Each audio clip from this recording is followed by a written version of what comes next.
jalar, khususnya pada umbinya ya.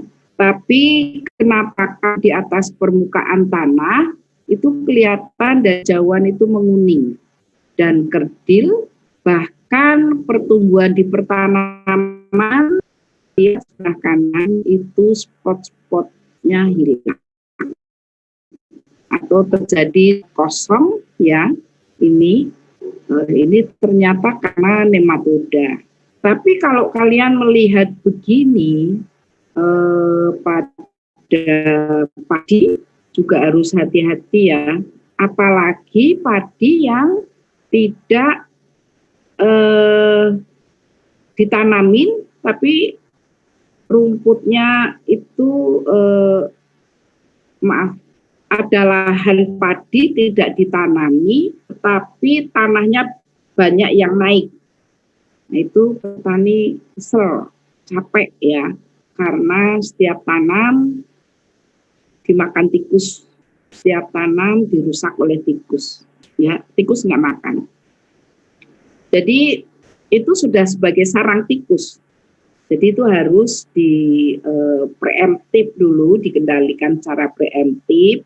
Sebelumnya ya lahan itu harus dibersihkan dari tikus, difumigasi, kemudian dipasang perangkap, barier, terus beberapa perangkap lah, gropyokan juga sebelumnya ya.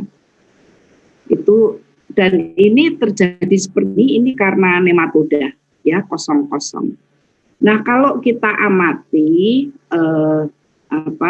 pertumbuhan umbinya itu juga tidak bagus, tidak utuh bulat, tetapi terjadi malformasi, perubahan bentuk ya.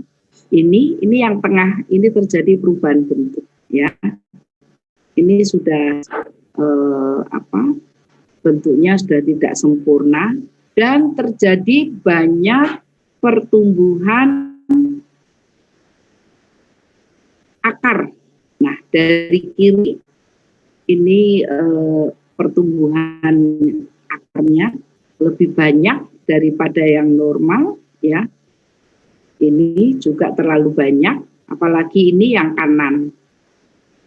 Dan ada bintil-bintil baik pada akar maupun pada umbi.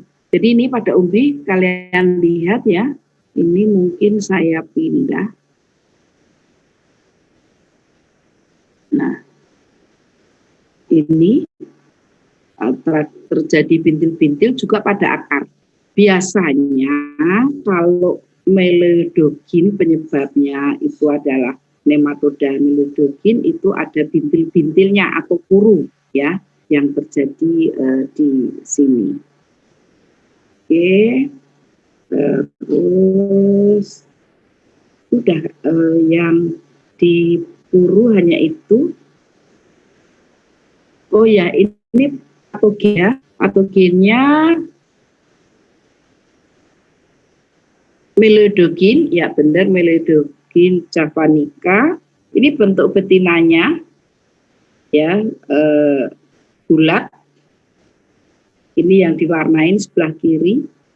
Terus ini gambar C. Ini bentuk jantannya ya. Ya.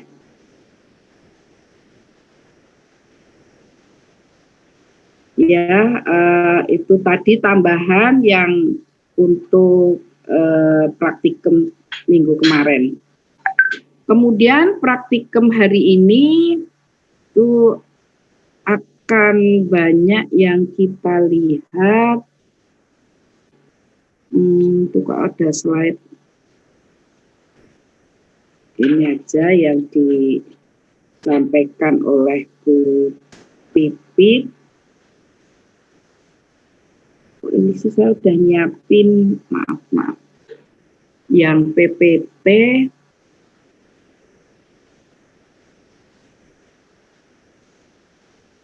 Ini mungkin ya. Ini sama aja.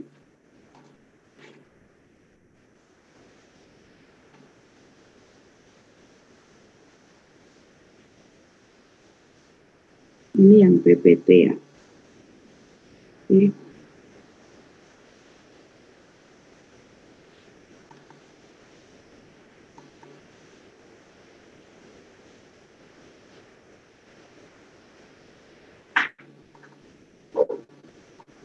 Oh, ini kelemahan kelemahan saya terlalu banyak yang saya buka sehingga harus saya tutup ya. Banyak yang harus saya tutup. Bentar, saya tutup dulu. Mungkin sambil begini ada pertanyaan dari kalian.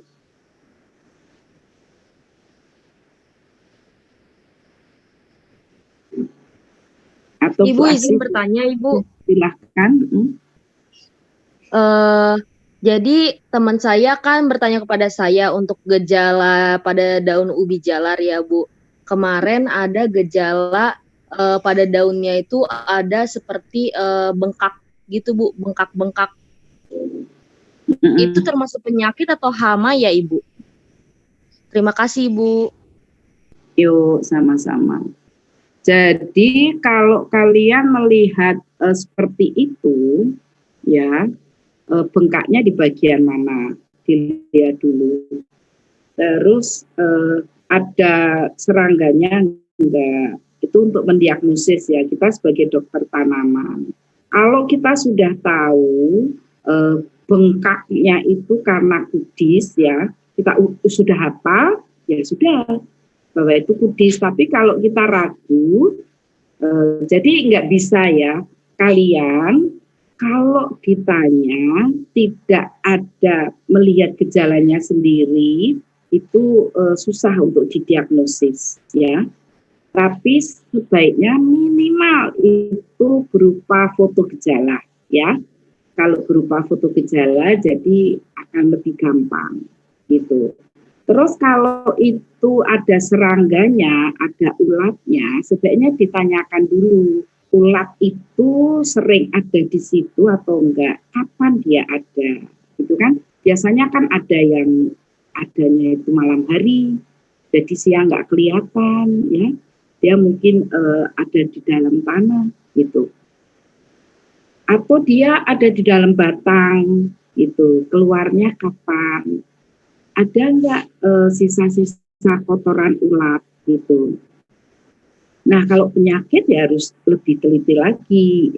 Misalnya tadi ubi jalar daunnya bengkak, bengkaknya sebelah mana? Ada perubahan warna enggak? Gitu ya. Jadi paling tidak itu foto dilihat ya. Sekali lagi kalau hanya kata-kata, apalagi orangnya juga bukan petani, misalnya bukan petani murni, ditanya suka susah. Nggak tahu ya, saya tuh nemukan ini saja gitu. Kalau petani agak ngerti gitu. Oh ya Neng, itu biasanya munculnya pas kemarau awal atau pas musim penghujan gitu ya. Tapi kalau tidak, paling enggak dia itu suka tanaman, misalnya itu ada di tanamannya, di misalnya di pot atau di mana, dia akan tahu. Iya kemarin nggak saya siram, jadinya ini layu gitu misalnya. Oh, kemungkinan itu. Tapi dilihat lagi, kalau orang penyakit biasanya berani ngangkat kalau itu tanamannya sendiri diangkat, dibongkar, di bawahnya ada apa? Di pangkal batangnya ada kerusakan enggak? Di perakarannya ada kerusakan enggak? Ya, ada gejala penyakit enggak? Ada gejala kerusakan yang enggak? Gitu. Atau gejala kerusakan fisiologis tanaman yang lain. Ya. Jadi kalau ini dilihat dulu ya, itunya kerusakannya. Tadi yang Baik, tanya Ibu. Saya Ibu. Mungkin kan udah saya kirim Bu gejalanya di grup. Barangkali mungkin bisa dibahas nanti. Boleh ya. Oke. Sekarang saya tampilkan penyakit pada tanaman sayuran ya. Hari ini kita membahas beberapa penyakit pada tanaman kol, bawang merah, cabai, tomat, kentang mungkin ya. Kentang aja. Nah, ini untuk awal kita membahas pada penyakit bawang ya. Kita besarkan aja.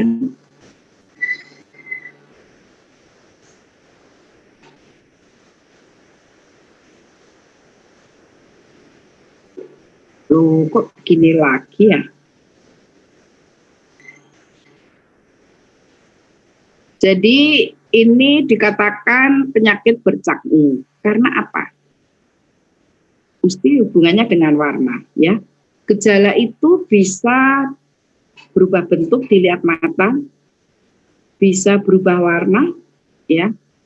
Terus bisa tidak dilihat mata dan tidak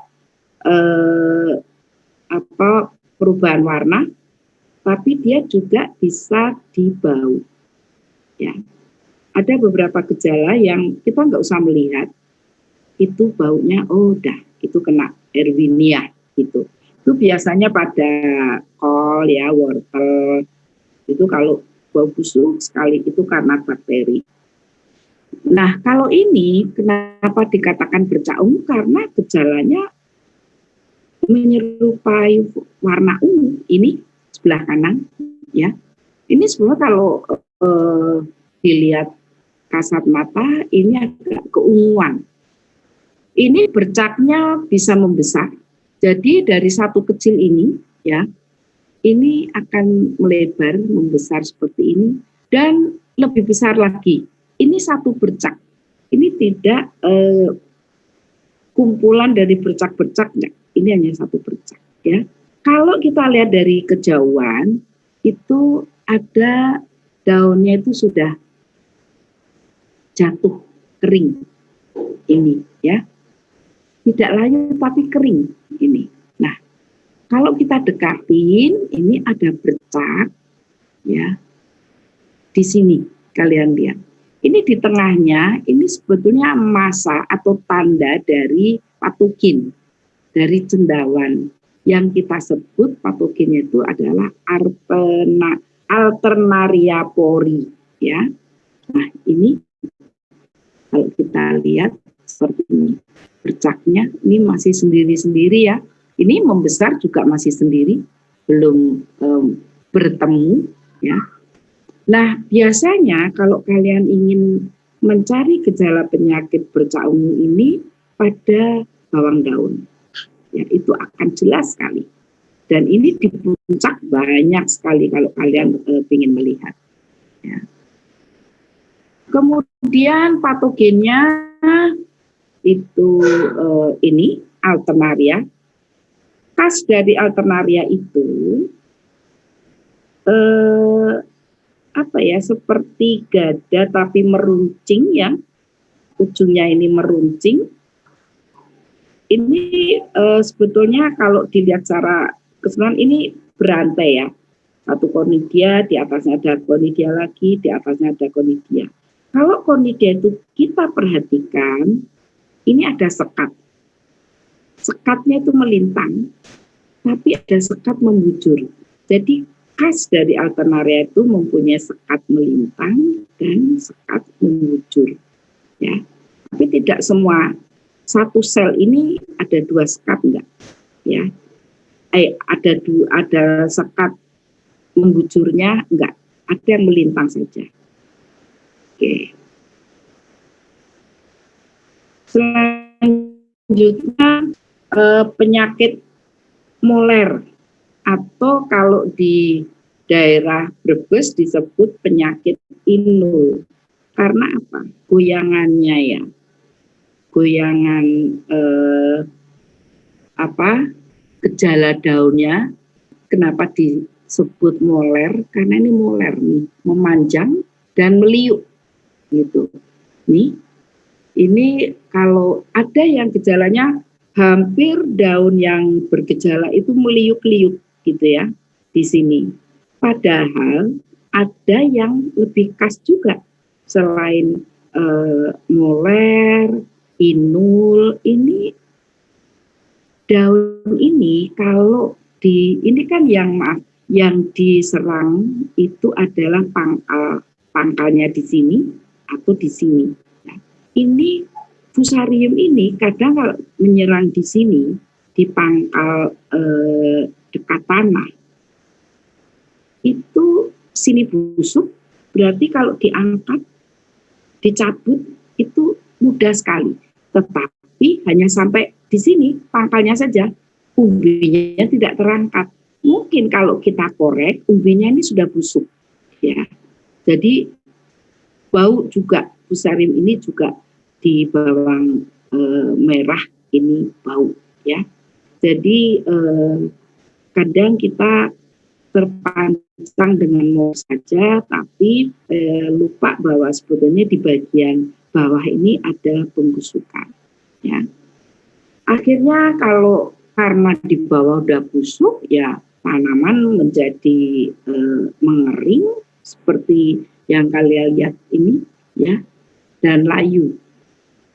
Ini sebelah kiri ini, ya.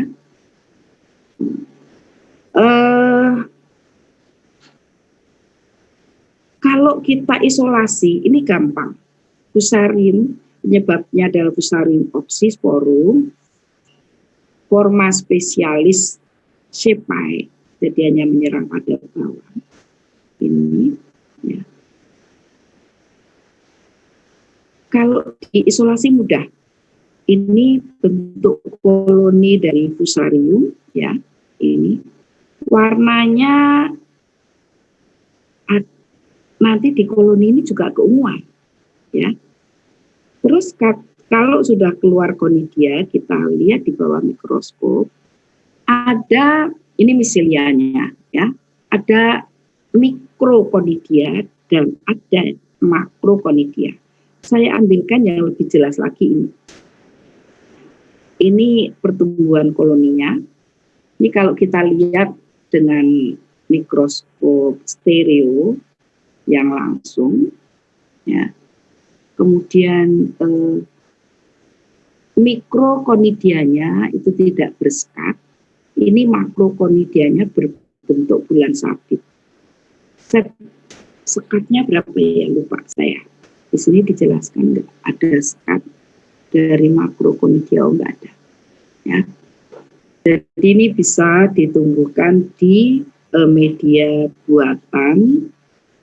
Yang sering kita buat adalah PDA. Oke. Selanjutnya adalah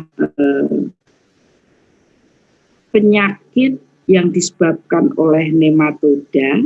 Ya, nematoda ini menyerang pada batang dan umbi yang disebabkan oleh nematoda Dithyelensus dipsasi dan Dithyelensus destructor. Yang sering terkenal adalah ini, destruktor ini, ya. Jadi gejala di awal itu seperti ini. Pada tanaman muda itu terjadi pembengkakan. Ini baik pada daun, ya, maupun pada umbinya. Ini bengkak sampai pecah. Ya, ini bahkan daunnya sampai istilahnya apa ya, keluar gitu, ya. Dan ternyata hairy juga, ya, root hairy, jadi akarnya ternyata lebih banyak juga. Nih, kalau yang diserang ini akarnya lebih banyak. Dan terjadi penyimpangan umbi akhirnya. Ini juga umbinya jadi tidak utuh, tapi pecah. Ya, jadi pecah, retak, dan terbuka. Sering nggak kalian melihat seperti ini? Ternyata itu adalah sakit. Ya. Kalau utuh, itu belum tentu tidak terserang. Apalagi itu lunak atau empuk, ya. Cirinya itu kalau empuk, gejalanya itu terjadi pelunakan, itu kemungkinannya karena ada nematodanya, ya. Ini kalau kita melihat ini nematodanya seperti ini, ya, yang jelas seperti cacing, ya. Ini seperti cacing, seperti bentuk C, agak melengkung, Apanya yang di tengah saya lupa.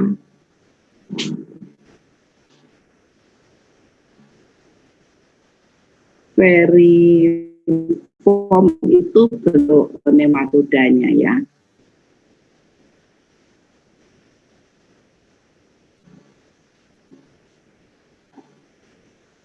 Nah, oh ya, vulvanya terletak di bagian tengah, ini nggak kelihatan, ya, mungkin ini. Nah, ini gejalanya juga pada umbi itu terjadi perubahan warna kekuningan hingga kecoklatan. Kan kita sering lihat ya kalau ngupas bawang merah kok ada perubahan warna seperti ini gitu ya. Ternyata ini kena nematoda. Selanjutnya sudah berubah ke kol atau kubis. Ini sebenarnya bukan kubis-kubisan berarti nggak kubis bener ya, nggak kol bener ya. Ternyata mosaic virus itu selain, kalau kalian masih ingat, selain menyerang pada nanti ya tomat, cabai, juga TMV itu tobacco mosaic virus ya pada tembakau. Ternyata kol juga bisa kena ini ya, virus ini ya. Ini menjadi kaku, mengeriting di daunnya yang tidak pada kropnya ya. Tapi kalau kita lihat ini mengalami kerusakan, kalau lihat di bagian kropnya itu terjadi begini, nekrosis di bagian dalamnya. Jadi ingat, nekrosis itu juga tidak disebabkan oleh sundangan saja, tapi juga oleh virus. Ya. Ini virusnya berbentuk sama filamen ya, memanjang.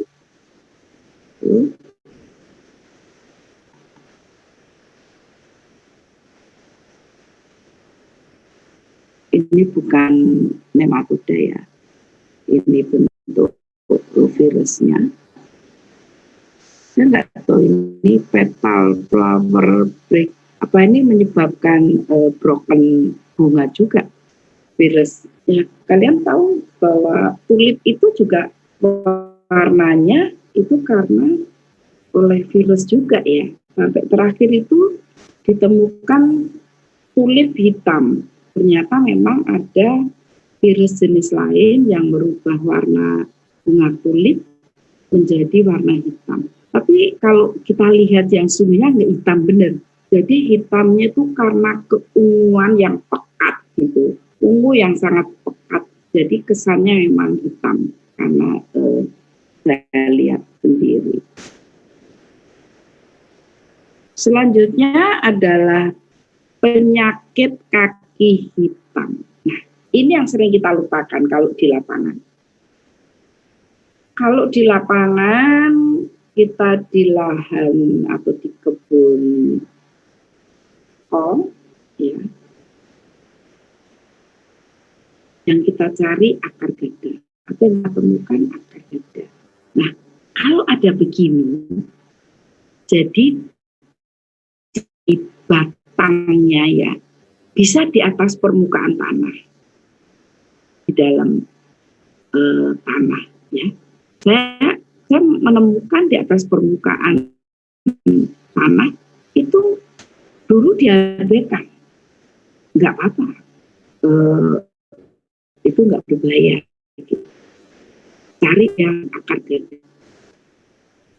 Ya, masih ingat akar gada yang akarnya membesar ya, bengkak-bengkak, terus di atasnya tidak berbentuk crop, di atas itu daunnya berwarna keunguan, kerdil ya, kuntet atau kerdil bantu, daunnya sebagian ada yang warna ungu ya, dan bahkan boro-boro crop, dia sendiri kurus gitu. Kalau ini enggak, berbeda, dia itu khasnya ada pembusukan di bagian kaki ini hitam, bahkan sering tinggal jaringan, jadi terkuak ya, terkoyak gitu.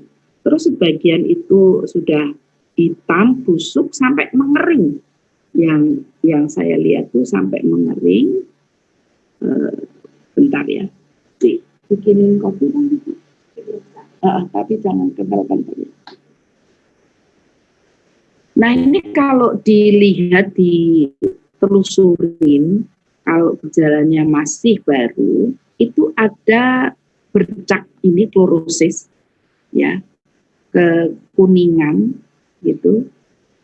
Kemudian lama-lama dia akan sobek ya, akan sobek terus seperti ini menyatu.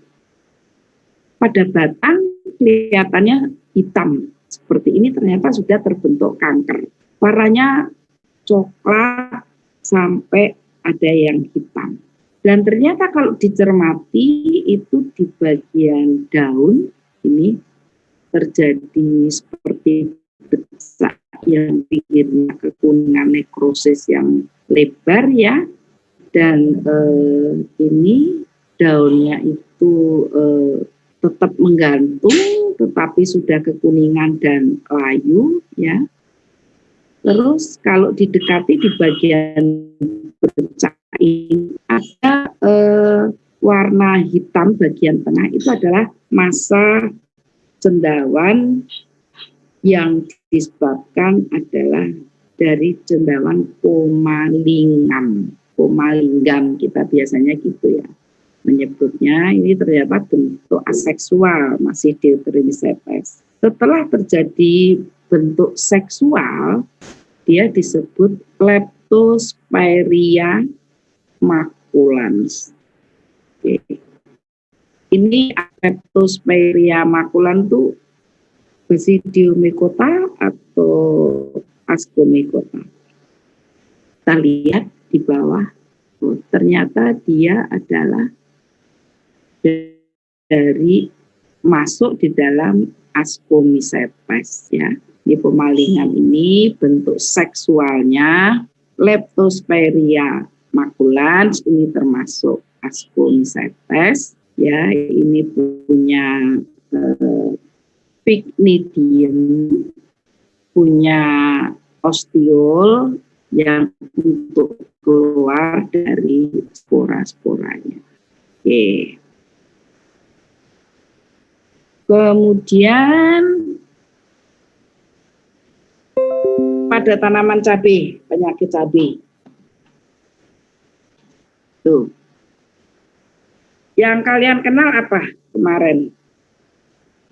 Sudah ini kuliahnya sudah sampai di cabai belum ya penyakitnya? Tadi Bu sudah sampai cabai. Sudah Bu. Ya, sudah Bu. Apa yang kalian paling kenal? Antraknosa. Antraknosa Bu. Penyebabnya adalah Coledotrichum chavisi. Coledotrichum chavisi. Nah, ini ya sudah langsung terbiasa menyebutkan Coledotrichum, Phytophthora, Fusarium ya. Itu hal-hal yang memang harus terbiasa terucap gitu, dan langsung kalau Coledotrichum berarti yang terkenal pada cabai, Alternaria bercak ungu pada bawang merah, Phytophthora bawar daun pada kentang gitu ya. Jadi Ganoderma belum, Ganoderma itu nanti kelapa sawit ya. Oke, kita lanjutkan. Nah, kalau Kalau di lapangan kadang kita masuk kebun cabai itu tadi seperti pada kol kita taunya Plasmodiopora brassicae ya, kita cari akar gada, padahal ada yang penting juga Pomalingam. Nah sekarang di cabai juga demikian, taunya Anthracnose coledotrichum.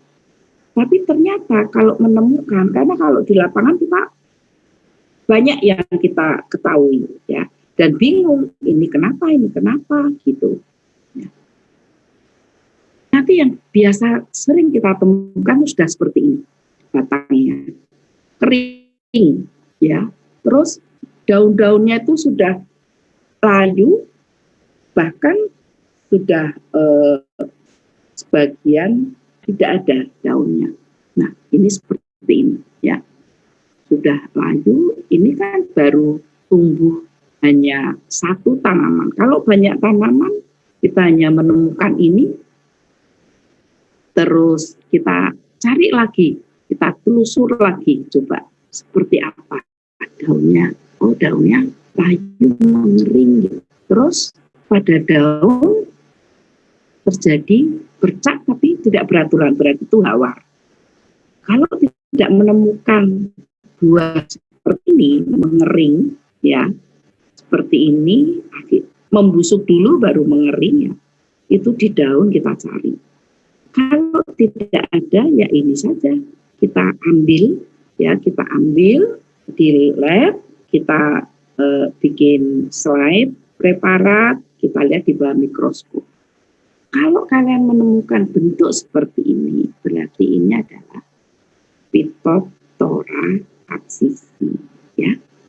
Jadi biasanya itu khasnya itu kita sudah terlambat, sudah busuk pada batang seperti ini. Jadi yang sering seperti itu adalah Phytophthora ya. Kalau sama-sama busuk seperti ini, kalau Anthracnosa kan ada bercak, ya kan? Bercaknya jelas, terus tengahnya ada bintik-bintik hitam atau orange, kemerah mudaan, ya. Kalau bintik-bintik hitam itu adalah Coledotrichum, tapi kalau bercak di tengahnya itu ada seperti jerami warnanya, itu kemungkinan kalau dikorek tidak ada setanya. Terus konidianya tidak bentuk bulan sabit kecil, tapi lonjong, itu berarti Gliosporium gliosporoides ya. Dia tidak punya acerculus, tidak seta itu. Ya, kalau Gliosporium gliosporoides. Kalau ini tidak ada bercaknya ini. Ini tahu-tahu seperti hawar ya. Bercaknya tidak beraturan, busuknya itu akhirnya mengering. Kalau kita lihat ada seperti ini, berarti ini penyebabnya adalah Phytophthora capsicum, karena ini adalah sporangium dari Phytophthora ya, yang di dalamnya ada sporanya. Dia kalau keluar melalui apa? Kalau sporangium pada Phytophthora papila. Kalau cendawan yang sporanya tidak keluar dari papila tapi membentuk dulu atas itu, membentuk apa? Vesikel bukan? Vesikel itu adalah bukan Pitium. Oh ya, Pitium, Bu. Ya, agak sini. Ini agak sini. Sorry ya, aku bikin kopi ya. Capek ternyata. Oke. Selanjutnya kita lihat penyakit yang lain, yaitu pada tomat. Nah, kalau tomat yang kalian kenal apa? Ini yang dikenalkan di sini adalah yang keriting. Biasanya keriting atau kuning, penyakit kuning itu pada tanaman apa? Cabai, Bu. Cabai, Bu. Ya, ternyata ini terjadi pada tomat. Tapi tomat itu yang paling sering ditemukan adalah penyakit apa? Layu fusarium, Bu. Layu bakteri, Bu. Layu bakteri, layu fusarium, ya. Dan juga ada Phytophthora. Phytophthora itu juga tidak menyebabkan layu keseluruhan, tapi pada daun itu ada hawar juga, ya. Terus menyerang pada tangkai juga, pada buah juga, pada batang juga. Jadi terjadi hawar juga, ya. Nah, lama-lama keseluruhan tanaman itu bisa layu dan mati cepat sekali itu kalau sudah kena Phytophthora, ya. Itu pada tomat yang sama dengan Phytophthora, gejalanya itu hampir sama dengan Phytophthora pada kentang kalau Phytophthora tomat, ya. Kemudian kalau ini leaf curl virus, yaitu keriting, itu penyebabnya sama ternyata dengan cabai Gemini virus, ya.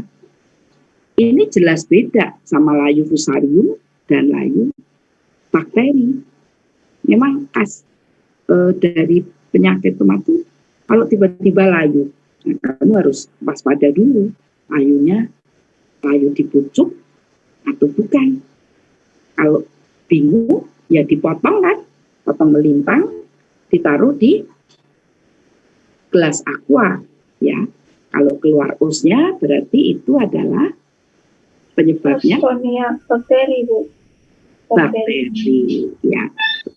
Kalau ragu lagi, dibelah, membujur warna coklatnya di tengah, ya, gejala warna coklat di tengah atau di pinggir. Kalau di tengah, itu pembusukan di tengah sampai ke atas, berarti yang layu lebih dulu yang mana?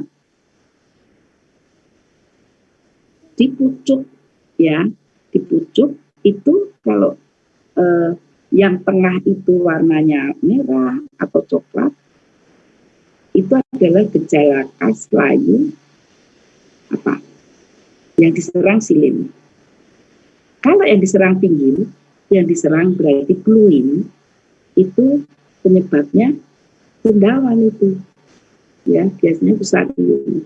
Kalau yang diserang di tengah itu bluein, biasanya Bakteri, Bu. bakteri. Dan ini juga terjadi gejala seperti ini nanti kalau kalian belajar pada pisang, ya, coba dipotong melintang di mana warna coklatnya ini ada di mana, ya. Jadi mulai sekarang sudah belajar sedikit-sedikit ngapalin gejala-gejala penyakit, sehingga kalau di lapangan, oh ini sudah, oh ini kemungkinan ini, ya. Kalau ragu untuk cendawan, ya dilihat di mikroskop, ya.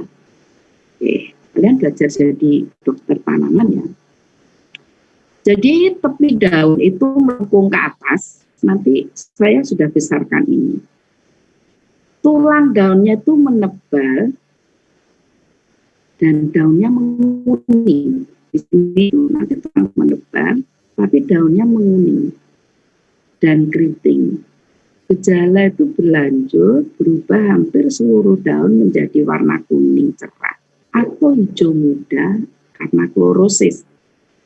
Selanjutnya diikuti oleh ketidaknormalan daun, daun jadi cekung karena melengkungnya ke atas, ya, dan mengkerut, ukurannya lebih kecil, lebih tebal kalau dilihat.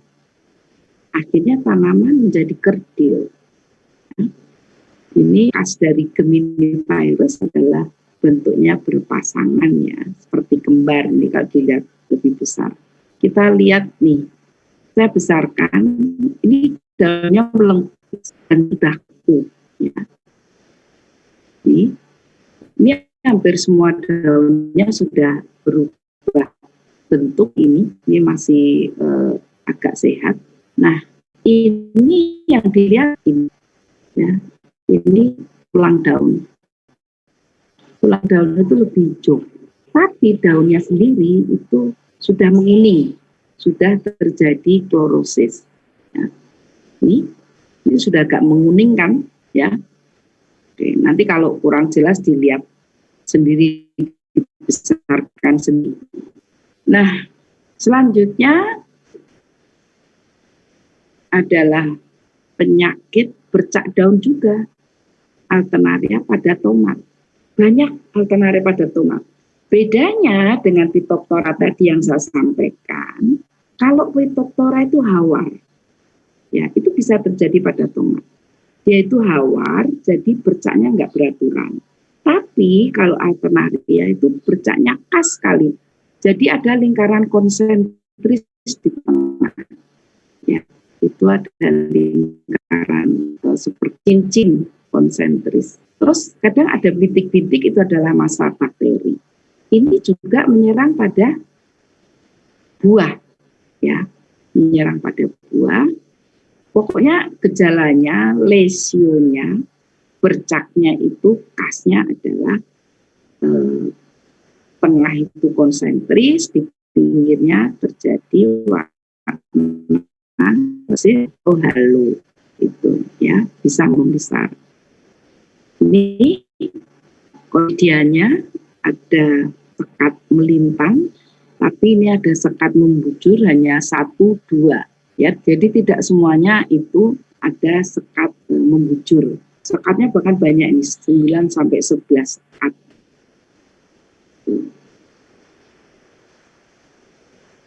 Selanjutnya tanaman kentang, karena Phytophthora sudah, nanti ada Phytophthora juga ya. Tapi kalau kalian nanti ke lapangan ya di tanaman kentang terjadi warna kuning seperti ini dari kejauhan. Ini kerdil? Enggak kan? Masih segar kan? Iya, Bu. Apalagi sore. Jadi kalau kalian melihat dari kejauhan, warna kuning, tanamannya masih segar. Nah, itu kemungkinannya adalah penyakit kuning. Ini kurang ya. Sebenarnya penyakit kuning saja.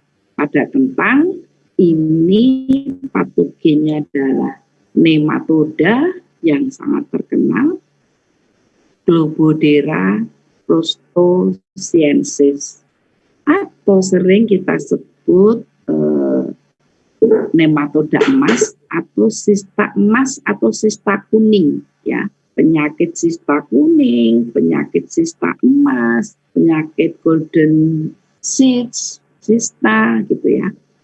Ini gejalanya membentuk sista pada akar. Jadi sering terlihat gini, kalian buka ya, tanaman itu kalian buka, lihat di bagian bawah. Bahkan di tanah itu kista-kista seperti ini, warnanya kekuningan. Pertama kalau masih muda warnanya putih kekuningan, lama-lama menjadi coklat seperti emas, bagus sekali ya. Terus menjadi hitam.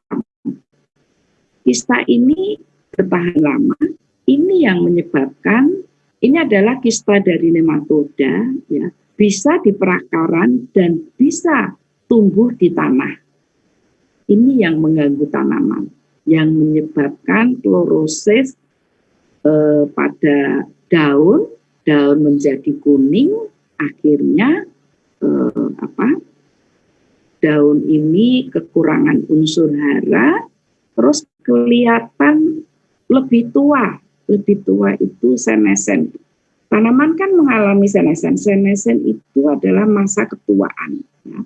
Masa ketuaan tanaman sehingga menjadi rentan, bahkan patogen lain bisa masuk. Ini yang kamu katakan kemarin ditanyakan. Ada nggak sinergi? Ada. Ini kalau sudah ada lubang nematoda, patogen lain gampang masuk, ya. Ini kistanya bisa dilihat dengan mata telanjang, tapi juga bisa di mikroskop, ya. Nah, selanjutnya, ini Yang paling awal kita mengenal penyakit adalah leaf blight atau hawar daun pada tanaman kentang. Penyebabnya adalah like fungi, termasuk dalam Oomycetes ya, Oomycota, itu adalah Phytophthora infestans.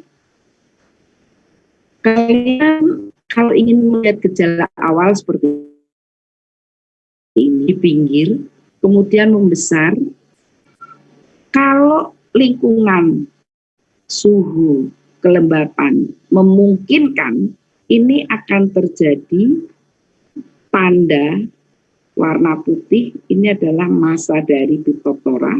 Di sini banyak sporangium dari Phytophthora. Jadi kalau mau membuat slide preparat dilihat di mikroskop di bagian bawah ya. Kalau sudah seperti ini, lalu akhirnya tanaman semua terkena ya, baik daunnya, tangkai daun, petiol ya, terus batang, bahkan sudah terkena, tanaman meninggal dunia ya. Ini Phytophthoranya, sporangiumnya yang disertai dengan spora myophornya. Oke, habis. Pas. Baca sendiri. Ini perjanjian dengan kakak kakak asprak ya.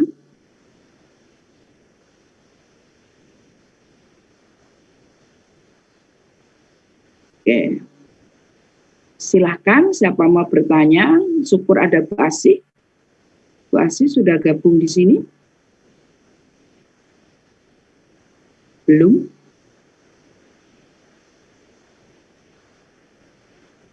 Sebentar, saya buka absen ya. Yang siap Bu. Assalamualaikum warahmatullahi wabarakatuh. Waalaikumsalam warahmatullahi wabarakatuh. Bu Asih, absennya sudah dibuka. Oh iya. Ya, saya juga baru mau buka. Silakan diskusi sama Bu Asih ya. Saya mendengarkan sambil ngopi ya. Atau Bu Asih mau menambahkan tentang bakteri? Bu Asih ini ahli bakteri. Kalau kalian sementara sudah Bu. Nanti nunggu pertanyaan saja.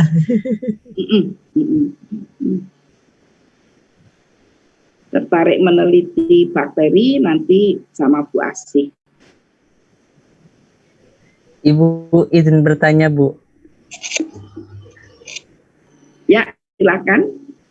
Ya Bu, kebetulan di rumah saya ya Bu, di rumah tuh orang tua senang menanam bawang merah ya Bu. Di mana? Di mana Mas? Di rumah rumahnya? Bu. Di Sukabumi Bu. Oke. Daerah Sukabumi sebagian selatannya Bu. Nah kebetulan kemarin tuh setelah menanam sekitar umurnya udah sebulan ya Bu. Nah ini tuh bawang-bawangnya itu khususnya daunnya tuh Bu jadi layu kering gitu Bu, mirip layu kering gitu. Nah mungkin yang saya tanyakan berkaitan dengan materi yang tadi terkait penyakit bawang Alternaria pori, apakah itu Bu gejalanya pada saat persebaran di lapangan itu juga ada kayak seperti ini gak Bu, matinya itu berkelompok-kelompok gitu Bu. Jadi kebetulan yang kemarin kejadiannya itu pada ladang bawangnya itu Bu, matinya itu hanya sebagian segerombolnya aja gitu Bu. Misalkan di kayak bedengan sebelah sini, di bagian ujung segerombolan gitu Bu, itu mati. Tapi sebelahnya lagi enggak. Terus ada lagi di bagian bedengan lain, gitu juga Bu, kayak apa ya istilahnya tuh kayak ngegelowong-gelowong gitu lah Bu. Kalau ininya. Apakah ini juga kaitannya sama yang penyakit Alternaria pori ini gitu Bu? Terima kasih Bu. Bu Asih mau menjelaskan? Silakan Bu Asih. Baik, terima kasih Bu Titi. Nah, ini pertanyaan yang bagus ini ya. Melihat fenomena itu. Nah, kalau jadi kerusakannya itu kan zonasi ya, ada zona-zona yang rusak gitu ya, berkelompok gitu. Kalau melihat ini saya belum melihat gejalanya seperti apa ya. Seluruh tanamannya mati maksudnya kering semua gitu Iya, daunnya ya. iya Bu, setelah Baik. kering langsung mati gitu Bu. Baik. Awalnya gejala awalnya seperti apa? Awalnya pertama menguning gitu, menguning Bu, menguning terus lama-lama kering dan akhirnya langsung mati gitu Bu. Jadi kan itu kan udah sempat belum juga apa namanya tumbuh umbi ya Bu di bawahnya karena memang baru sekitar sebulanan akhirnya mati kering gitu Bu. Oke. Nah, kalau dia sifatnya zonasi artinya dia tidak mungkin terbawa benih. Ya, itu yang pertama kita lihat karena dia ngeblok-blok gitu ya.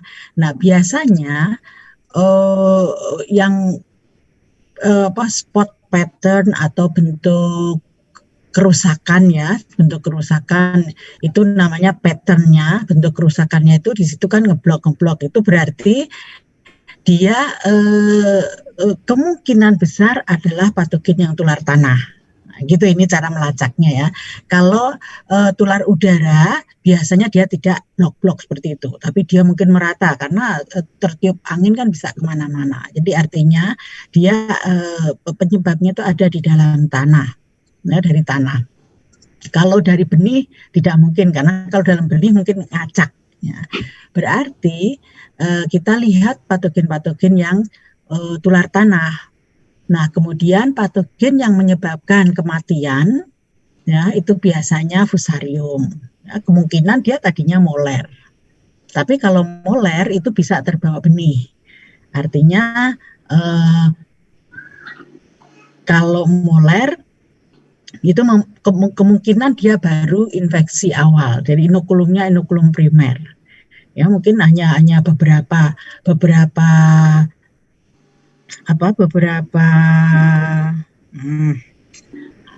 bibit atau benih yang terserang. Ini di daerah mana?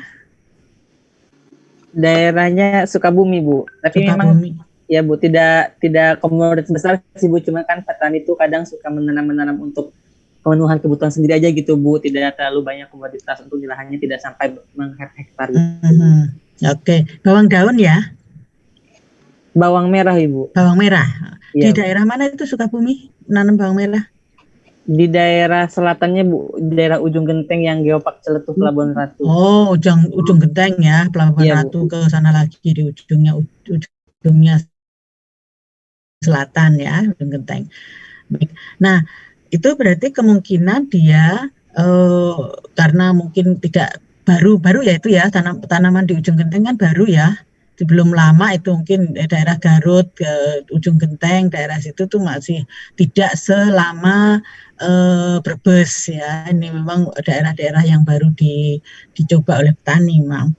Nah, jadi kemungkinannya adalah dia masih inokulum awal dan itu yang memungkinkan patternnya seperti itu tuh yang pertama justru saya menduga itu nematoda. Nematoda itu biasanya patternnya seperti itu. Jadi dari satu atau beberapa umbi gitu ya terserang, kemudian dia nanti menyebar. Sebarannya seperti itu. Atau kalau tidak ya dia kemungkinan fusarium tapi dari tanah, bukan dari umbinya. Kalau misalnya dari umbi kemungkinan hanya beberapa umbi ya. Jadi nanti coba Anda lihat awal-awalnya kalau misalnya dia kuning dulu kemudian agak lambat gitu ya, kemungkinan juga ada nematoda di situ. Nah, kalau ada nematoda itu tadi disampaikan oleh Bu Titi itu istilahnya faktor predisposisi. Jadi begitu ada serangan nematoda, patogen yang lain itu menjadi lebih mudah menyerang si tanaman itu. Itu namanya nematoda itu sebagai faktor predisposisi. Nah, pre itu awal, disposisi itu masuklah ya, boleh kita terjemahkan sebagai awal kedatangan atau awal sampai di tempat itu. Jadi dia sebagai pembuka jalan gitu ya, itu nematodanya seperti itu. Nah itu kalau sudah seperti itu mungkin menjadi kompleks, tapi melihat pattern, melihat cara perkembangan penyakit di tempatnya itu kok dia ngeblok-blok gitu ya, ngeblok-blok itu kemungkinan besar nematoda. Nanti coba kita cari bersama-sama ya, nematoda apa yang ada pada bawang. Nah, ini bisa juga jadi PR sebetulnya Bu Titi ya. Ya. bisa jadi PR ya, kita bersama-sama kita coba cari nematoda yang ada pada tanaman bawang merah. Itu, saya rasa itu yang perlu bisa saya tambahkan Bu Titi. Terima kasih. Iya, makasih Bu Asih. Jadi saya senang dengan kelas ini ya, bisa digabung, saya dan Bu Asih bisa saling membantu diskusi kita. Karena apa? Kamu kita ditanya aja sampai nunggu lama gitu kan. Jadi apa? Kalian nggak berusaha untuk menciptakan suatu masalah atau melihat. Tapi ini bagus, pertanyaan bagus. Jadi kalian belajar mendiagnosis, ya, belajar mendiagnosis ya. Tanpa mikroskop. Karena kalau di lapangan kita gimana coba, ya kan? Mau cari mikroskop. Jadi memang kita belajar mendiagnosis. Salah nggak apa-apa, namanya juga belajar, ya. Bagus. Tadi ada yang bawang merah. Terus apa tadi kalian ubi jalar ya, bengkak itu, bengkak pada daun ya, bengkak kan pada batang, pada umbi ya, nggak apa-apa. Silakan yang lain. Maaf, terima kasih banyak Ibu. Ya, sami-sami. Ya Bu Asih, silakan. Bu Asih, silakan.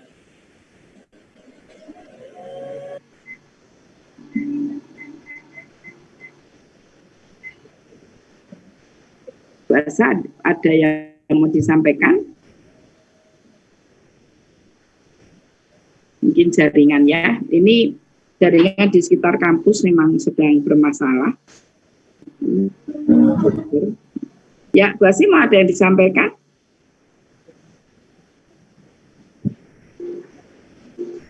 Oke, yang lain kalau ada pertanyaan silakan. Ibu izin bertanya, Bu. Ya. Dita. Kan di tempat Dita itu nggak ada yang tanaman kentang ya Bu. Terus buat yang hawarnya itu boleh diganti. Kalau buat mendiagnosa penyakitnya itu boleh yang tanaman tomat bukan atau tidak ya Bu? Oh boleh, silahkan. Yang ada di sekitar domisili. Silahkan. Dita di mana? Di Batu Sangkar Sumatera Barat Bu. Di Batu Sangkar. Iya Bu. Ada tanaman tomat dingin di sana, cuacanya gimana? Dingin Bu, tanaman cabai tomat banyak di sini Bu. Iya, karena Phytophthora pada kentang ini ya, itu kalau di Dieng itu ada zona-zonanya, zona A, zona B, zona C, mana yang paling banyak kena Phytophthora? Karena Phytophthora ini sangat membutuhkan suhu yang dingin dan kelembapan yang tinggi, ya. Jadi kalau di tempatmu seperti itu dan itu zonanya itu masih zona yang di bawah, itu Phytophthoranya udah jarang, ya. Tapi ada penelitian dulu saya. Phytophthora ini secara geografis, sambil mendengarkan azan ya, secara geografis itu mestinya yang banyak Phytophthoranya itu saat itu ya, itu ada di atas. Tapi enggak, ternyata di bawah itu paling banyak. Pada saat penelitian, sekarang mungkin beda ya. Karena apa? Ternyata sporanium itu dari aliran atas terbawa oleh irigasi, aliran air irigasi. Sehingga yang di bagian bawah itu banyak. Gitu. Tapi dengan cuaca yang mendukung, jelas dengan cuaca mendukung. Pokoknya Phytophthora itu sangat tergantung dengan iklim ya, cuaca dingin dan kelembapan tinggi. Boleh kita kamu ganti dengan tomat nggak apa-apa ya. Itu nanti diperhatikan tidak hanya pada daun ya, dia menyerang juga pada tangkai, pada ranting, pada batang ya, pada tomat. Terus yang khas ya tadi itu, coba dilihat di permukaan bawah daun ada masa putih enggak? Ya, masa sporangium biasanya. Gitu ya, Dit? Baik Bu, terima kasih banyak ya Bu. Iya, Dita. Kangen cuaca dingin deh. Saya di Bekasi itu panas sekali.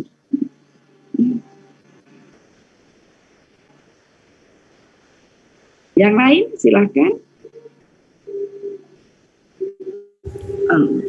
Ibu izin bertanya. Ya, namamu nggak ada, yang tercantum hanya Nur. Nurmala, Bu. Ibu, di tempat saya kan banyak ya nanam ini bawang daun. Nah, terus biasanya tuh kalau misalnya ada penyakit yang seperti tadi tuh, kita tuh biasanya ngebuangin si daun-daun yang kena penyakitnya. Nah, apakah itu tuh bisa mengendalikan atau mengurangi si penyakitnya? Terus kalau misalnya kita pengen mengendalikan itu, bisa pakai cara apa aja ya Bu? Tapi cara ini tuh kayak umum buat yang belum mengerti tentang penyakit ini gitu Bu. Terima kasih Bu. Ya, Nur. Kamu di mana, Nur? Saya Nur? Di Sukabumi Bu, Jampang Tengah. Jampang Tengah juga? Iya. Nah, yang lagi juga mencoba menanam bawang daun ya. Iya, jadi kalau dengan memotong itu kalau bisa dimonitor sejak dini ya. Jadi jangan sudah tanaman besar, daunnya sudah banyak, sudah kena semua, kamu potong, gak punya dong. Karena bawang daun yang digunakan adalah daunnya, jangan sampai habis karena dipotong. Ya, nah untuk nanti Bu Asih boleh menambahkan ya. Memang kita menghindari penggunaan pestisida. Nah, pestisida apa yang digunakan? Saya sama Bu Asih juga tidak hafal ya. Yang jelas kan fungisida yang untuk alternaria. Biasanya memang daun itu yang banyak terserang itu dengan alternaria. Kalau penyakit ya, kalau hama kita ada yang istilahnya breng, tahu breng. Jadi serangga hitam kalau menyerang itu bersamaan. Begitu didekatin dia langsung breng itu terbang, nggak kelihatan, ya pergi gitu. Itu yang saya lihat. Terus nggak usah yang lain, kita nggak membahas liriumisa, nggak apa ya. Kalau memang kita harus lihat dulu sifatnya. Alternaria ini terbawa benih seperti tadi yang disampaikan Bu Asti, atau seedborne atau soilborne atau airborne. Kalau sudah begitu seperti awal pada kuliah sering saya sampaikan. Kalau seedborne berarti yang harus ditreatment adalah benihnya sebelum ditanam. Nah, kalau memang itu seedborne ya kita harus berani pakai PGPR atau trichoderma ya. Kemudian nanti di lapangan diikuti sekali atau 2 minggu sekali kalau mau menghindari penggunaan fungisida. Tapi kalau itu sudah ada di lapangan, sudah tanaman ini, itu kita juga masih bisa memakai itu, disemprot, ya. secara pengendalian hayati masih bisa. Kalau dicabut nggak mungkin, karena dia yang diserang itu daunnya, gitu ya. Kalau dipotong, kalau masih kecil nggak apa-apa. Jadi ada gejala sedikit, dipotong nggak apa-apa. Tapi kalau sudah gede banyak, ya nggak jadi panen dong nanti ya. Jadi sebaiknya memang dari awal. Istilahnya itu preemptif.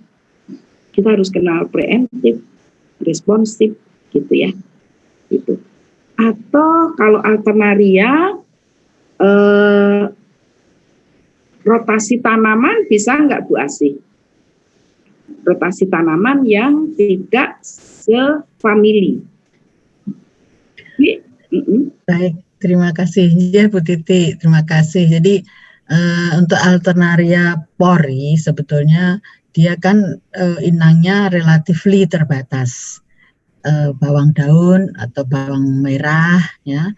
Nah kalau disarankan Bu Titi rotasi tanaman itu sangat memungkinkan karena mereka atau dia ini si alternaria pori itu inangnya terbatas.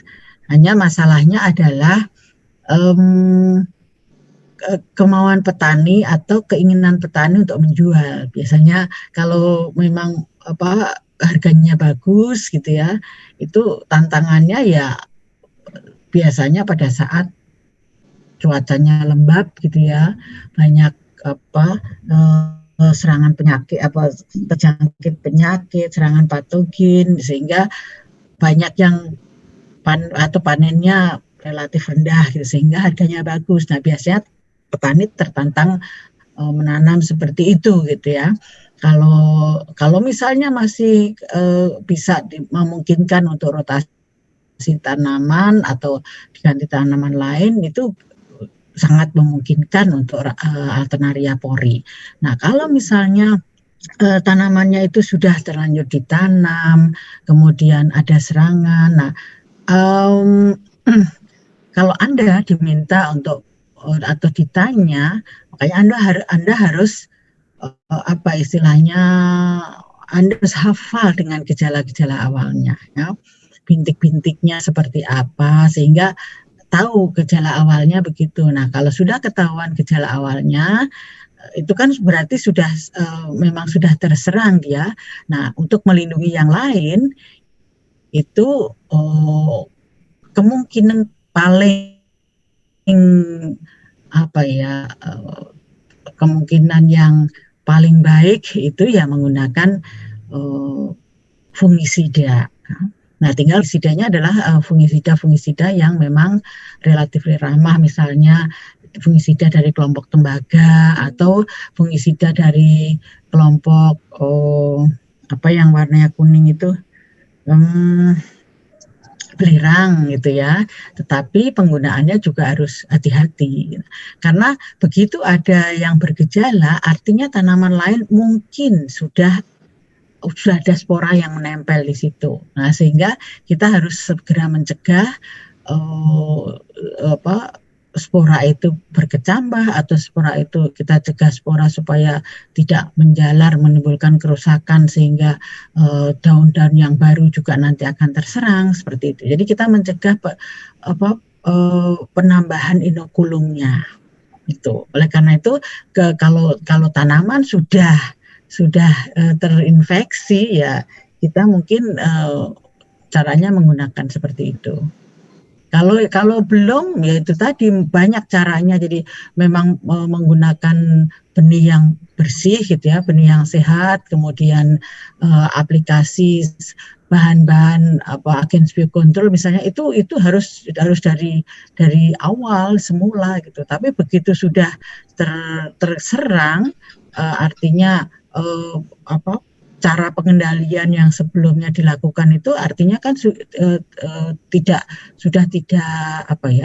pertahanannya sudah tidak kuat lagi. Nah, kita kalau dikhawatirkan kerusakannya akan banyak, ya boleh menggunakan fungisida kimia sintetik misalnya, tetapi dengan aturan main yang betul. Jadi yang memang terdaftar untuk bawang misalnya, kemudian dosis atau konsentrasi yang direkomendasikan, aplikasinya, frekuensi aplikasi berapa kali, itu yang harus diikuti. Seperti itu Bu Titi, saya rasa. Terima kasih. Ya, betul memang. Dan jangan lupa sanitasi ya. Sanitasi itu dilakukan awal pada lahan sebelum ditanami. Sanitasi terutama sanitasi sisa tanaman kemarin, karena petani biasanya kalau tidak mengganti tanamannya berarti ada patogen yang memang tinggalnya bertahannya itu di sisa tanaman.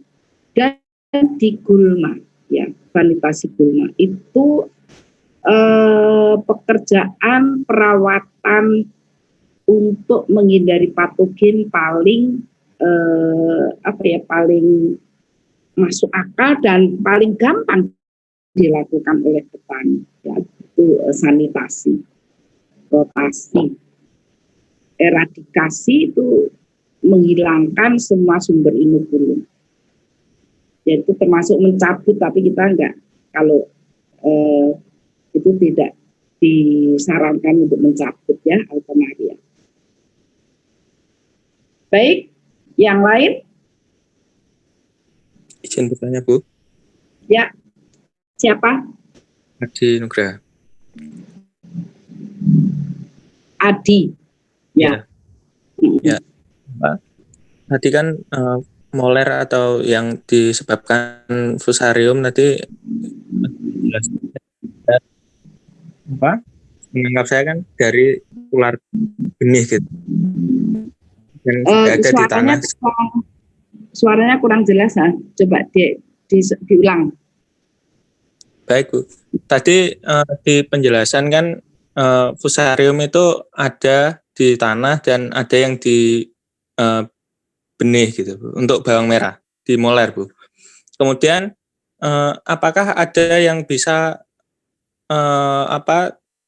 bisa melalui udara gitu, Bu?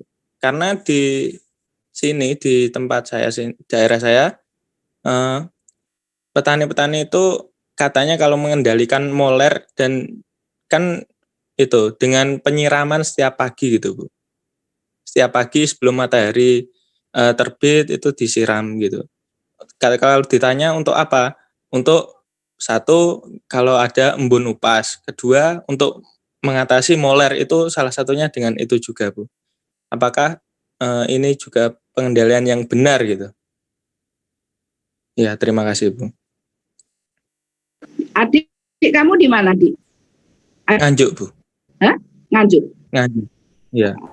Nganjuk banyak memang. Sudah banyak yang nanam, tapi di sana itu sama dengan di Brebes. Tidak mau menggunakan pupuk kandang atau bahan organik. Susah banget Nganjuk itu ya, karena saya penelitian di sana. Dan itu memang petani ya, petani kita itu memang nggak mau repot ya, tapi tidak semua petani ya. Karena di Nganjuk itu ada satu petani yang dia membuat kandang kambing di dekat di situ, dan dia satu-satunya yang memupuk dengan pupuk organik. Ini nih saya jadi ingat penelitian saya kalau di Nganjuk itu ya. Saya lupa nama Pak siapa ya. Nah, begini. Makanya kenapa kita ini kalau belajar penyakit itu paling penting mempelajari ekobiologi patogen, ya.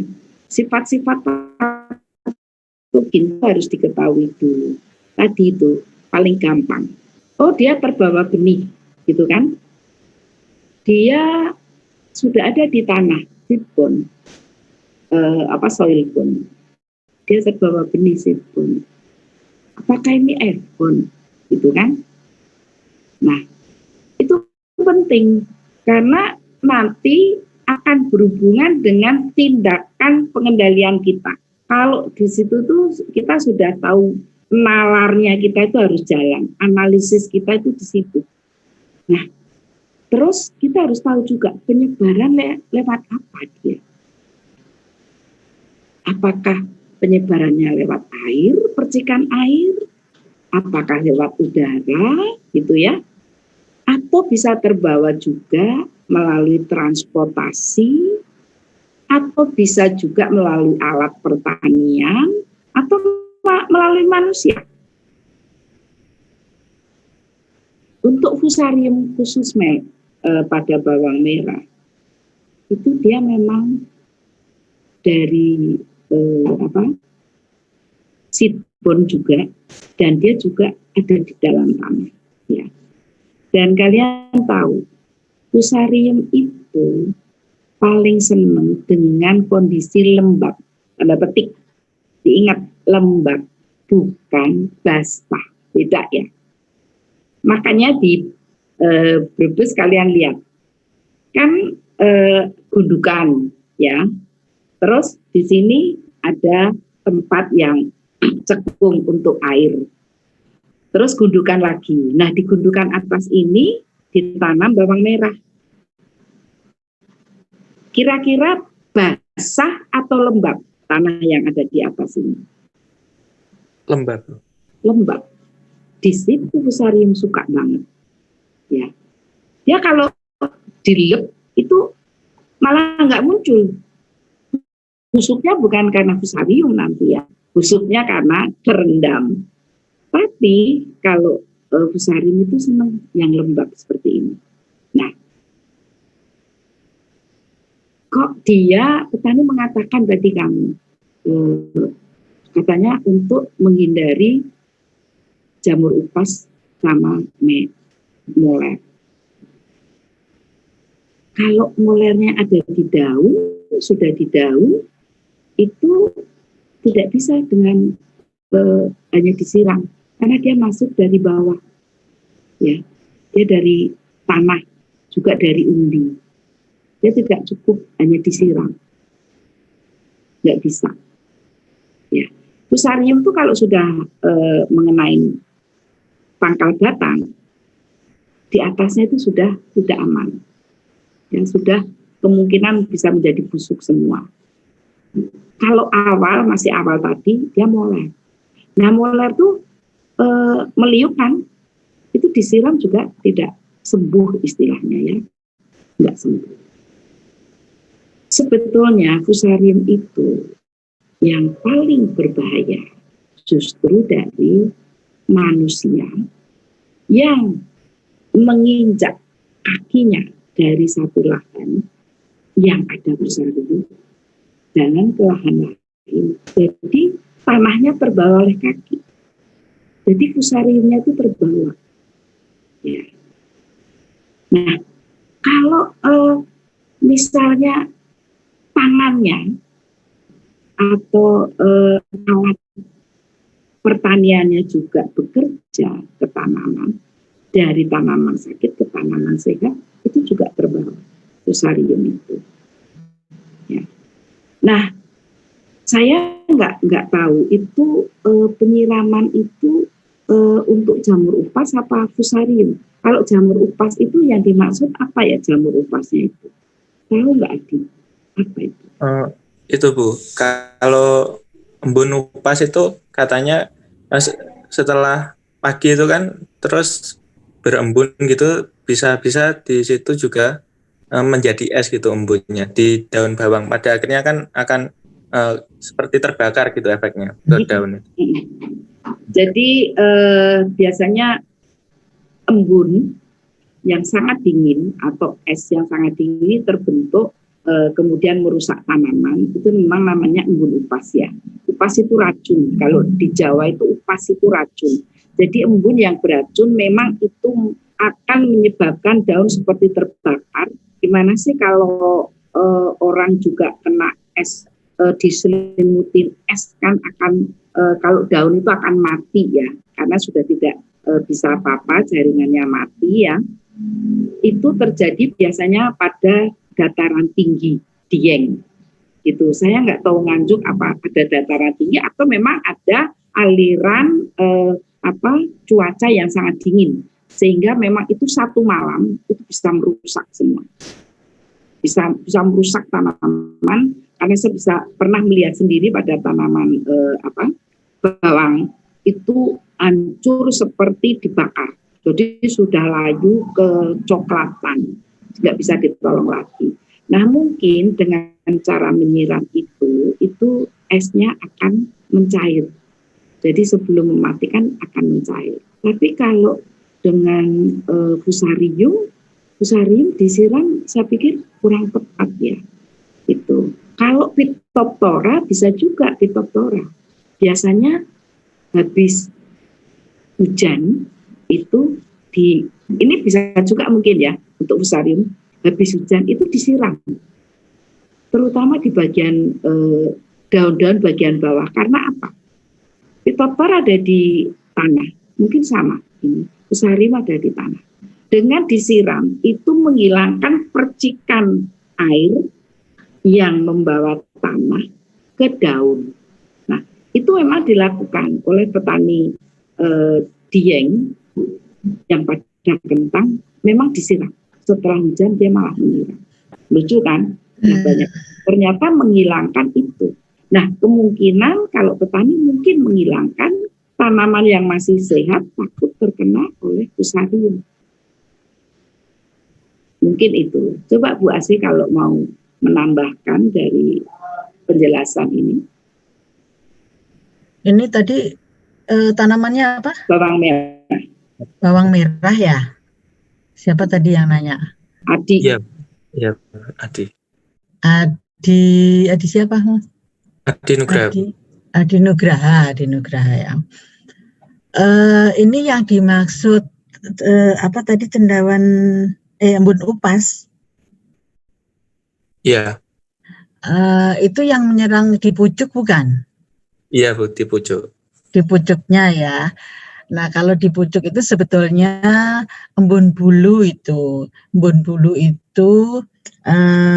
Peronospora destructor bukan? Ya, kalau Peronospora destructor itu cendawan juga ya. Nah, yang di bawah fusarium. Kemudian memang yang digunakan pestisidanya apa itu? Fungisida. Ya, fungisida biasanya ditan itu Bu. Daetin ya, daetin 45 daetin itu. Jadi begini, untuk mungkin dibilangnya embun upas gitu ya, itu embun bulu Peronospora destructor. Itu memang petani sangat, tidak hanya di sana, petani di Brebes itu lebih ini lagi ya, lebih paranoid lagi terhadap penyakit ini. Jadi kalau musim hujan begini atau peralihan hujan panas, katakanlah misalnya pagi itu ada matahari, ya, kemudian agak mendung, siang itu ada hujan wewe, istilahnya gerimis apa itu petani di Brebes itu langsung mereka segera ke sawahnya, ya, kemudian tanamannya disiram dengan air, ya, dengan air yang di sekeliling di sekeliling bedengan-bedengan itu. Karena apa? Mereka sudah sangat berpengalaman.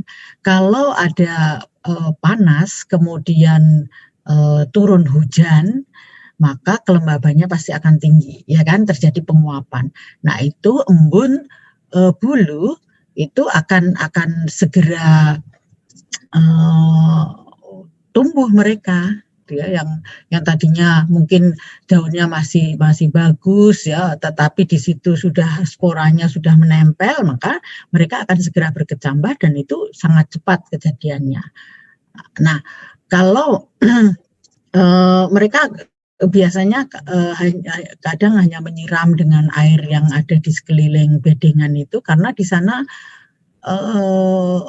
ada laporan bahwa residu pestisida di airnya itu memang sudah tinggi juga ya, sehingga disiram saja itu sudah istilahnya hampir sama dengan memberikan pestisida atau fungisida juga. Nah, mengenai penyiraman itu apakah juga bisa mengendalikan atau menanggulangi yang moler? Kemungkinannya juga bisa.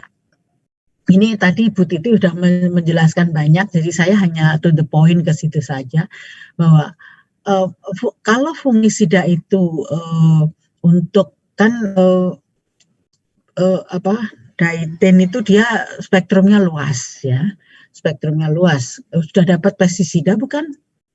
Dia nanti bisa dilacak bahan aktifnya apa, cara kerjanya bagaimana. Nah, ada yang cara kerjanya spesifik, tapi kalau Daiten kalau tidak salah dia cara kerjanya relatif lebih broad spektrum. Nah, jadi mungkin saja itu dengan apa istilahnya, sekali merengkuh dayung 2-30 terlampaui, jadi sambil menyemprot atau mengendalikan yang tepungnya tadi itu, embun bulu ya, embunnya itu dikendalikan, begitu cairan semprotnya menetes ke tanah, dia juga kemungkinan juga bisa mengendalikan molernya atau fusariumnya.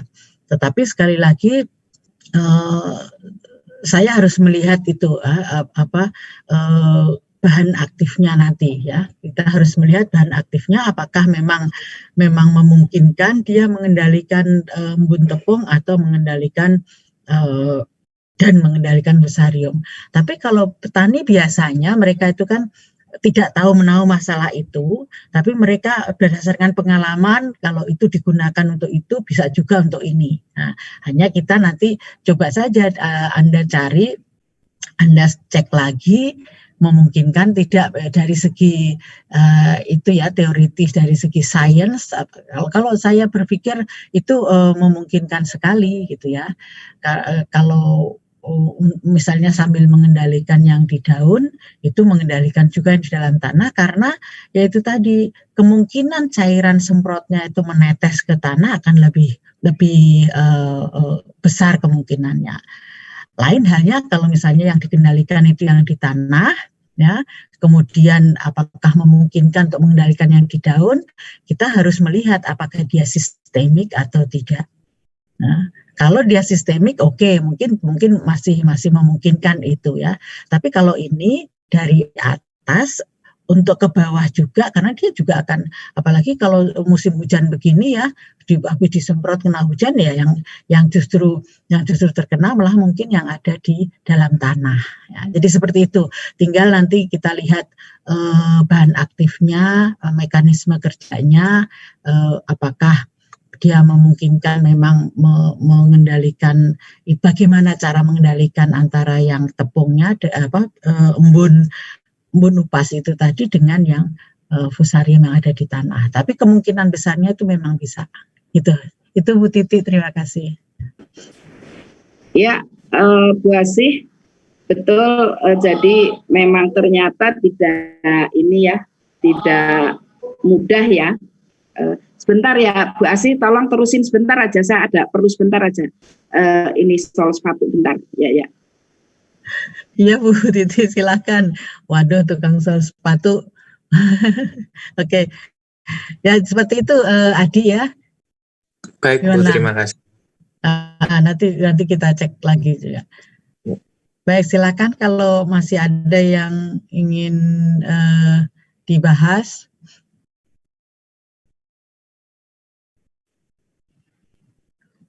Ini saya sampaikan, saya juga senang Bu Titi bahwa diskusinya sudah agak menyeluruh gitu ya, sudah tidak parsial lagi. Nah, kalau sudah menghadapi hal-hal yang seperti ini memang relatif kompleks, dan jadi Anda tidak saya harapkan tidak lagi parsial gitu ya. Oh, itu mungkin penyakit ini atau gini. Tapi Anda harus sudah mulai merangkai ya, semua hasil belajarnya itu mulai dimanfaatkan, mulai diresis gitu ya. Bahkan mungkin tidak hanya kita bisa menganalogkan pengendalian itu dengan hama misalnya, atau kita menganalogkan dengan manusia gitu ya, kesehatan manusia. Ya, bahwa kalau kita mau memiliki bayi yang sehat, tubuh kita harus sehat dulu, induknya. Nah, itu harus gitu ya.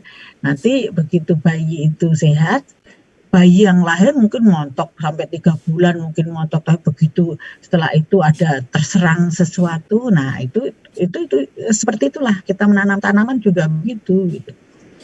harus butuh perhatian memang. Seperti tadi siapa tadi melihat pola persebaran penyakitnya ya, disease pattern-nya. Kalau biasanya yang spot-spot itu ada itu memang ya. Yang biasanya spot-spot itu bangsa Sclerotium, Rhizoctonia gitu, karena dia dari tanah kan, lewat tanah gitu. Kemudian Ganoderma itu dia kontak dengan akar. Jadi begitu yang satu sakit, antar akarnya dulu dia, makanya patternnya tuh tidak menyebar jauh, tapi tetangga-tetangganya dulu yang kena. Makanya kemarin kita COVID itu kan begitu, ya diusahakan diisolasi karena itu yang menular biasanya orang dekatnya lah, yang berdekatan gitu ya, yang pernah ada kontak. Nah ini juga sama kalau terbawa atau tular tanah itu seperti itu. Kalau terbawa benih pasti dia mencar-mencar, ya posisinya pasti di sini ada. Kalau tertular angin dia biasanya cepat sekali, rata-rata. Ini hanya meraba itu ya, tapi untuk memastikan memang harus ada studinya. Jadi kita di lapangan itu beberapa hal bisa kita saring agar kita memiliki sintesis alat apa yang bisa kita sintesis, yang bisa kita analisis gitu. Seperti itu. Terus silahkan kalau ada lagi yang mau bertanya. Ini Bu Asih, tadi ada yang mahasiswa tanya, ubi jalar daunnya membengkak. Nah, dia sudah mengirim seperti ini gejalanya. Terlihat nggak Bu Asih? Belum. Belum. Hasil loading mungkin di saya ini agak ya ini pembengkakan di kalau saya besarkan ya sudah kelihatan. Sudah sih merundul gitu ya. Ya ini kalau gejala seperti ini kalau kemarin tapi tengahnya ada bercaknya itu Cercospora, tapi kalau ini pembengkakan seperti ini yang belum. Jadi jangan mahasiswa juga harus terbiasa melihat bahwa hal seperti ini tuh bisa terjadi dengan beda yang kita temukan sebelumnya juga.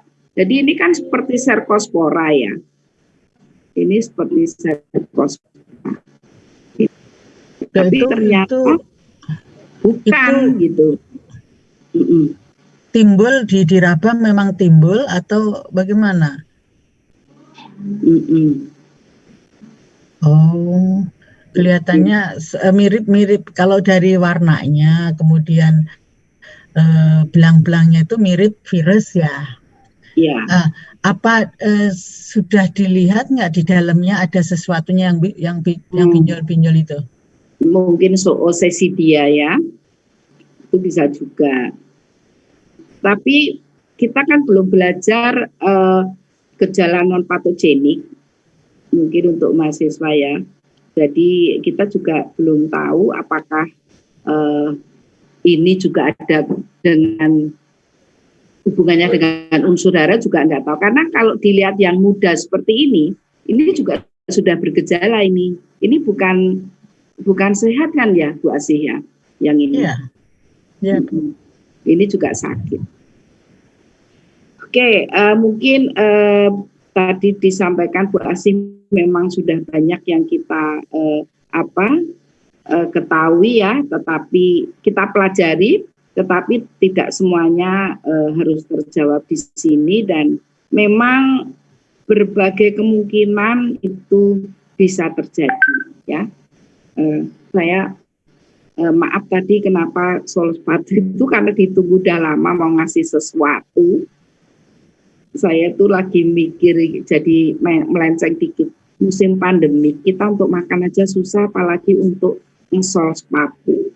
Jadi aku lihat kadang sudah hampir maghrib itu orang masih menawarkan sol sepatu, nggak ada yang mau kan. Nah, ada bingkisan gitu maksudnya biar bisa makan. Itu aja. Oke, jadi itu mungkin belum terjawab ya. tadi yang menanyakan, ya nanti kalau ada kita terjawab ya kita sampaikan. Mungkin itu ya Bu Asih yang bisa disampaikan untuk minggu ini. Masih ada yang ditanyakan? Kalau yang ubi jalar itu Bu Titi, kelihatannya kalau memang di dalamnya tidak ada sesuatu yang agak bengkak-bengkak itu kok hampir mirip dengan yang itu ya, yang kemarin kita praktikumkan minggu kemarin itu. Iya, ada sweet potato feathery mottle. Sweet potato feathery mottle itu dia kelihatan seperti membengkak. Ini coba saya mottle itu, jadi kayak belang ya. Iya, feathery mottle. Atau Bu Titi coba ditutup. Nah, nanti coba saya inikan ya. Ya. Ya ini masih dugaan karena saya juga tidak bisa meraba ya. Ya, nah, ini ya. Kelihatan nggak? Terlihat? Iya Ibu, sudah terlihat Ibu. Terlihat ya. Nah ini yang kiri pojok kiri ini kelihatannya ada pinjolan-pinjolan gitu. Kemudian warna-warnanya agak seperti yang di atas gitu ya, antara kombinasi itu. Jadi warnanya keunguan ya tadi ditunjukkan oleh Bu Titi, kemudian mungkin agak melekuk seperti itu. Jadi kalau saya perhatikan tadi itu nampaknya seperti ini. Kalau yang ini leaf curl.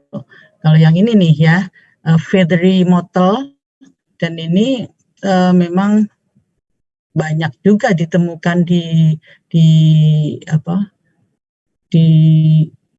sweet potato, bukan kentang manis ya, di ubi jalar sweet potato. Mungkin ini Bu Titi. Tadi siapa yang bertanya? Kalau misalnya nanti coba diraba, atau di bagian yang kelihatannya membengkak tadi itu, kalau dibuka tidak ada kutu atau apa ya, tidak ada sesuatunya di situ, kemungkinan ya ini. Sebetulnya dia bukan menggelembung gitu, tapi melekuk. Tadi siapa yang bertanya? Baik Ibu.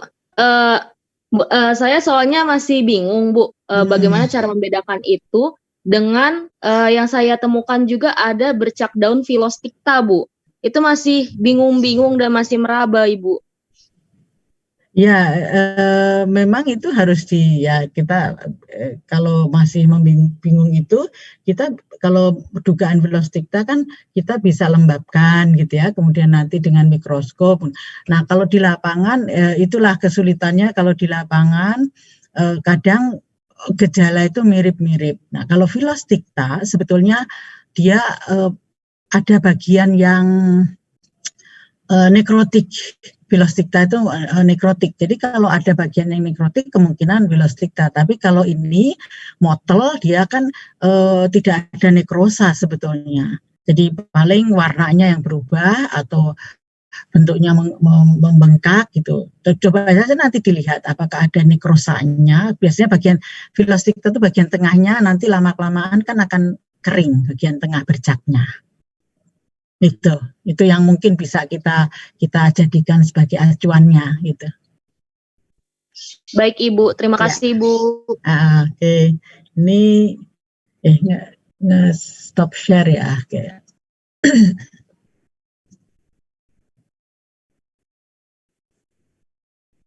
Bu Titi di mute, masih di mute. Ya. Tadi ya udah ya, saya pikir iya kalau melihat dari ini sama seperti Fitri itu ya. Oke, sudah ada bayangan terbuka ya, Widi. Kamu Widi kayak tomboy gitu ya? Iya Ibu, sudah ada bayangannya Ibu. Terima kasih Ibu. Ya, yang lain masih ada yang ingin ditanyakan?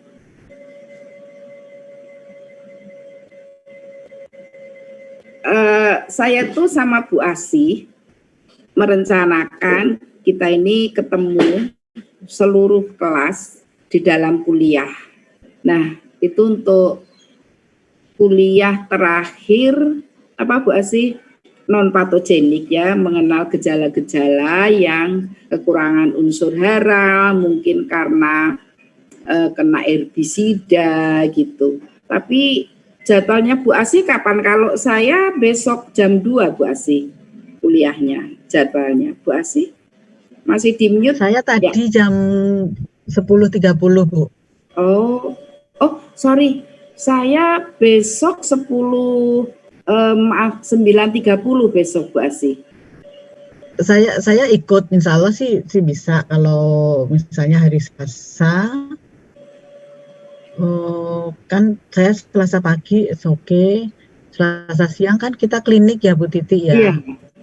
Nah Selasa pagi kalau mahasiswanya bisa, saya insya Allah bisa. Kalau ini kan ada yang kuliah kelas Bu Asih ya, itu Selasa pagi jam 9.30, ada waktu nggak kita untuk kuliah bersama? Coba yang kelas Bu Asih kuliah ya. Siapa? Saya sama Bu Asih nggak hafal kalau kalian kuliah. Halo. Yang kuliahnya Senin? Yang kuliahnya Senin, kalau misalnya nanti di minggu terakhir ya, minggu terakhir kuliah itu gabung di Selasa, bisa tidak? Sepertinya tidak Ibu, bisa menjawab. Tidak bisa sepertinya Bu. Ada kuliah? Iya Bu, ada kuliah, mata kuliah hama gudang jam 11. Oh, ada hama gudang. Kalau misalnya praktikum juga beda-beda ya. Kalau yang kalian punya waktu bersamaan gitu, hari apa? Rabu? Bukan, kalau kelasnya di jam kelasnya Bu Asih, yang kuliah saya bisa nggak ikut di kelasnya Bu Asih hari Senin jam 10 berapa Bu Asih? 10.30. Sepertinya jam juga ada hama gudang Bu. Oh, hama gudang. Iya. Ya. Rabu nggak bisa ya? Semua. Rabu ada kosong SC, Bu, Bu. jam 10 mungkin Bu. Tapi ada yang SC. Iya, saya SC Bu, praktikum. Atau gini deh, PJ-nya siapa nih? PJ-nya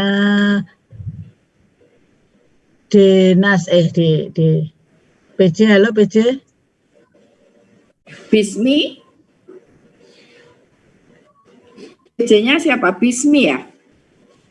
PJ kuliah. Oh, PJ kuliah. Denas kok, Denas ya? Iya, halo? Denas Bu. Denas di sini nggak?